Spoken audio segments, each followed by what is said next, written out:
Okay, Leslie, I've followed the link to the Internal Revenue Service, then also on to the national standards for food, clothing, and other items. What numbers do we pick out here? Well, what I'd like you to do is determine how many people are in your household. Okay, I have 4 persons in my household.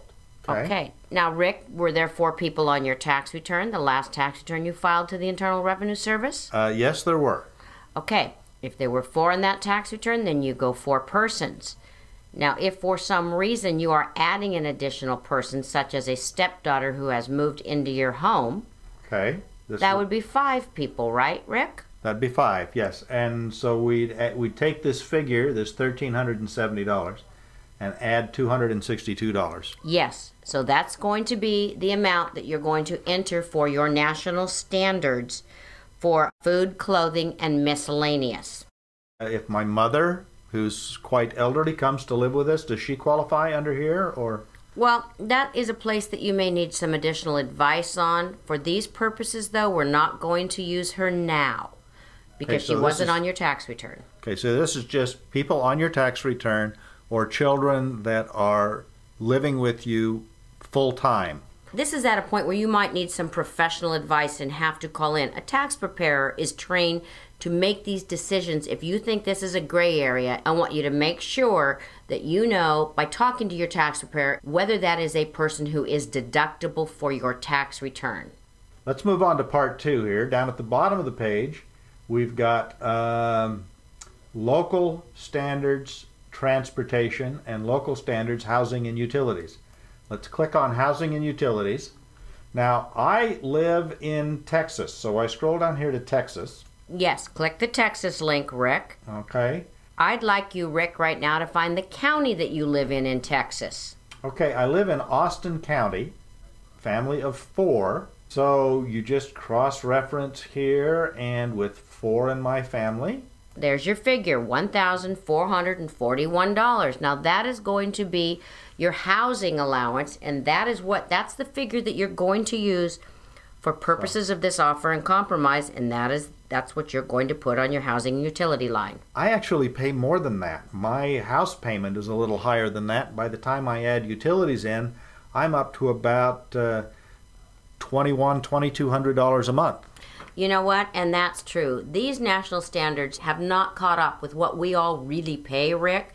Actually, that number includes, and I'm sorry to say, your house payment, whatever you pay for rent, that has to do with your property taxes, your insurance. It encompasses everything. The only amount you're allowed to take is the amount that is equivalent to your family. 1, 2, 3, 4, or more. It comes off this form. So if I've got 12 children, the maximum is $1,464. Correct. I'm glad I only have 4. Okay, now let's move on to local standards transportation. All right, we've got a few things to look at here. Looks like for public transportation and ownership costs, we have national numbers. Okay? Public transportation, what if I don't take the bus? Can I still claim that $163? No, you can't, Rick. That's only if you do take public transportation. Now let's go down to the ownership on your cars, Rick. Okay. Okay. Ownership costs, national, $489. Well, my car payment is $500 a month. I know it is, but they're only going to give you $489 or $978, Rick, for 2 cars. That's all they're going to give you no matter what you pay. These are national standards. We keep going back to that. Now we need to find my region. I live in the South. You're going to do that because they're going to give you operating costs. For purposes of this form, we're going to have to use it, but we all know with the price of gas rising every day that it's going to cost us more than that. So it's going to be an arguable point on your offer and compromise. Okay. So we're going to put this in, but if you spend more, it's a very good arguable, negotiable. That's why you do an offer and compromise. You're going to negotiate, and this will be a negotiable point. So for the purposes of these forms, we are just going to enter these numbers at this time. Yes, we are. If these numbers need to be massaged later when you are determining your offer and compromise, or you're very, very close in our bottom computation, that's when they'll come into play, the additional monies. In the South region, it says Dallas, Fort Worth, or Houston. Well, I live in Austin. Which figure do I use here? Do I just make an educated guess? That's the best you can do. You know where you live and which one you are closer to. Okay, so I picked the figure from the city that I'm closest to. They want you just to come close. You know where you're the closest to. Okay, so that takes care of transportation. There's a bunch of other information on the website here that we don't need to even bother with for right now. The last item down here, National Standards Out-of-Pocket Health Care.